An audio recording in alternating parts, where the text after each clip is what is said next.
Association believes that Adam Silver is going to cave. They are wrong.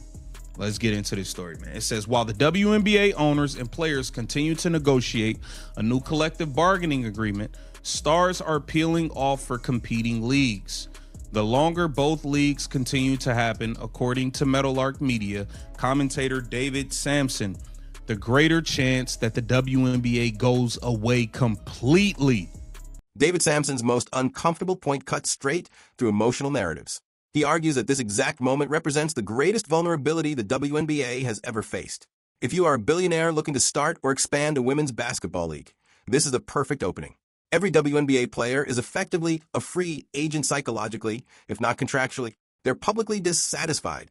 They're openly discussing alternatives. And many are signaling that they're willing to walk. From an outside investor's perspective, that's an invitation. Talent acquisition is the hardest part of building a sports league. The WNBA has already done that work. If the league fractures internally, competitors can simply pick up the pieces by offering guaranteed money, shorter seasons, and fewer institutional constraints. But this is where Sampson believes players may be miscalculating. Alternatives exist, but alternatives don't automatically replace what the WNBA provides. Infrastructure matters. Visibility matters. Media partnerships matter. Endorsement pipelines matter. And most importantly, permanence matters. Startup leagues can offer higher short-term pay, but they don't offer decades of institutional legitimacy. They don't offer Olympic pipelines. They don't offer the same broadcast consistency or cultural credibility. Players betting entirely on alternatives are betting that those leagues will survive long enough and grow large enough to replace the WNBA's role in the ecosystem. That's a risky bet, and becomes even riskier if the WNBA collapses entirely, because then the safety net disappears for everyone, not just the stars who secure big contracts early. Sampson said, but that won't be the end of the world for them because they have options. Now, we've seen these players talking about these options that they have. We've seen them signing. WNBPA president Nneka Ogwumike signs with Project B in the middle of CBA negotiations. Board members are co-founders of Unrivaled and have equity stake in Unrivaled. I mean, it's a lot going on. They have been very open and public about flex. If the WNBA folds, ownership walks away bruised but intact. These are NBA franchise owners running massively profitable operations. The WNBA, for many of them, is a side venture, a developmental investment, a reputational asset, not a financial cornerstone. If the league dissolves, they lose future potential, not existing stability. Their wealth doesn't vanish. Their primary businesses remain untouched. They move on. Players don't have that luxury. They lose the largest platform for women's basketball in the United States. They lose the media exposure that drives endorsement deals. They lose the centralized structure that turns athletic success into long-term brand value. Nike deals, national sponsorships, and global recognition are deeply tied to the WNBA's visibility. That's what Sampson means by asymmetric leverage. The consequences of failure are not equal. One side absorbs inconvenience. The other absorbs devastation. This doesn't mean players are wrong to demand more. It means the stakes are different, and ignoring that reality doesn't make it disappear. Perhaps the most revealing detail in this entire saga is who is not chasing alternative leagues. Caitlin Clark and Aya Wilson, arguably the two most influential figures in women's basketball today, have stayed tied exclusively to the WNBA. Neither is playing in Unrivaled. Neither is signing with Project B. Both have massive Nike deals that are almost certainly linked to WNBA visibility and league stability. That choice speaks volumes. The biggest stars are betting on the WNBA survival. They're betting that the league remains the premier stage.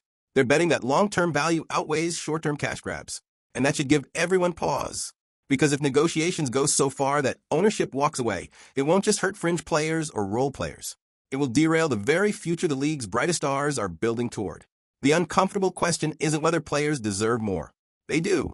The real question is whether pushing this moment too far risks destroying the only platform capable of delivering everything they're fighting for. And once that platform is gone, there is no rewind button. That way you can get back to the table in 3 years instead of a 5-year CBA. This is all a part of the give and take and the compromise. He says they oversold how much they can get done in one single CBA. Whether by wearing strongly worded t-shirts during the All-Star break, calling out the commissioner, or demanding a higher portion of league revenue, WNBA players have been bold and public with their complaints. And the players have also made no secret of their ability to compete and be compensated elsewhere. At the center of this crisis is a nearly unanimous decision that fundamentally altered the negotiating landscape. WNBA players voted to authorize a strike, giving the union's executive committee the power to halt operations at any time. The participation rate was massive, the approval margin overwhelming. On paper, it looks like the strongest possible show of unity. But strength on paper doesn't always translate into real leverage, especially when timing and alternatives complicate the picture. The current collective bargaining agreement expires on January 9th. That date now looms over every conversation. But what separates this negotiation from past labor disputes is the existence of real, tangible alternatives for players. Unrivaled has launched another season on national television, offering compensation that, on average, exceeded what many WNBA players were making before the league's most recent proposal. Project B, backed by Saudi investment, is reportedly signing players to seven-figure deals. These are not theoretical options. They are active, funded competitors. And then there's a moment that made executives quietly uneasy. Nneka Agwamike, the president of the WNBA Players Association, signed with Project B in the middle of negotiations. The person leading talks for improved WNBA compensation accepted a contract from a competing league while those talks were still ongoing.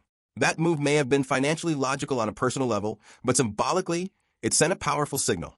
To ownership, it suggested something deeper than bargaining pressure. It suggested that even union leadership may not fully believe the WNBA is the only viable long-term platform. In labor negotiations, perception matters almost as much as reality. And this perception tells owners that players are actively preparing for life outside the league, not just using alternatives as leverage, but embracing them. That changes the tone entirely. Instead of a negotiation focused on preserving and improving a shared future, it starts to look like an exit negotiation. Owners begin asking themselves whether continued investment makes sense if the workforce appears willing, even eager, to leave. That's when leverage flips unexpectedly.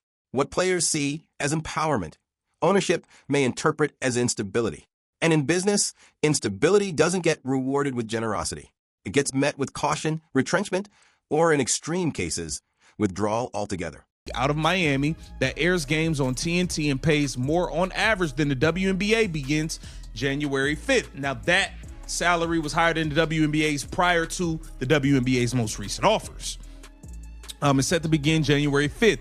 And a Saudi-backed traveling international league called Project B has recently begun signing stars, including union president Nneka Agwamike, to seven-figure contracts. This was a quote: "If you had any ability to invest and you want to start a league to compete with the WNBA, this is an exaggeration, clickbait, or online panic." It's a sober warning coming from David Sampson, a former Major League Baseball executive who understands exactly how professional leagues collapse when labor disputes spiral out of control.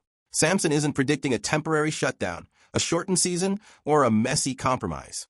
He's openly discussing the possibility that the WNBA could cease to exist if these collective bargaining negotiations completely derail. And the most unsettling part? He's not the only experienced voice quietly thinking the same thing. The timing makes this even more surreal. Caitlin Clark is everywhere. She's showing up at sold-out college arenas. She's part of mainstream pop culture moments. She's crossing over into spaces women's basketball has never reached before. To the public, it looks like the WNBA is finally riding a wave of momentum that took decades to build. But behind closed doors, the league itself is facing an existential crisis that could wipe out everything that momentum represents. This contradiction is what makes the situation so dangerous. Growth on the surface doesn't guarantee structural stability underneath. The WNBA has always been a fragile ecosystem, heavily subsidized by the NBA and dependent on long-term patience from ownership groups. That patience is now being tested by a labor standoff happening at the worst possible moment. Right as alternative leagues are offering players other paths and ownership is questioning how much longer the current model makes sense. Sampson's warning isn't rooted in hostility toward players or loyalty to owners. It's rooted in math, incentives, and history. Leagues don't die because fans stop caring. They die because the people funding them decide the risk is no longer worth the reward. And when a league reaches a point where ownership feels they have little to lose by walking away, the balance of power shifts dramatically. What makes this situation unprecedented is that the WNBA's public profile has never been higher. At the same time, its internal stability has never been shakier. That disconnect is creating false confidence among fans and potentially among players who believe visibility alone guarantees survival. It doesn't. Visibility without financial alignment is how leagues implode. If these negotiations fail badly enough, there's no automatic safety net. No legal requirement forcing owners to continue operating teams at a loss. No obligation for the NBA to subsidize a league indefinitely if it becomes a labor liability. That's the uncomfortable reality Sampson is pointing to. And it's why this moment matters far more than most people realize. Money and need money. Sampson said, if you have a well-capitalized and well-funded business, that could be the end of the WNBA. If a majority of players were to collectively flee to a competitor, the WNBA as we know it could cease to exist. While Sampson stated that he does not believe players are making a mistake by pushing hard for sweeping changes in these talks, he does not believe that owners will budge, which means that if players value the geography and structure of playing in the NBA-owned American League, they may have to accept less than what they are calling for. If the Players Association believes Adam Silver is going to cave, they are wrong, he added. But I will be very careful being cocky if I'm WNBA Players Association. Owners don't care. If the WNBA folds, they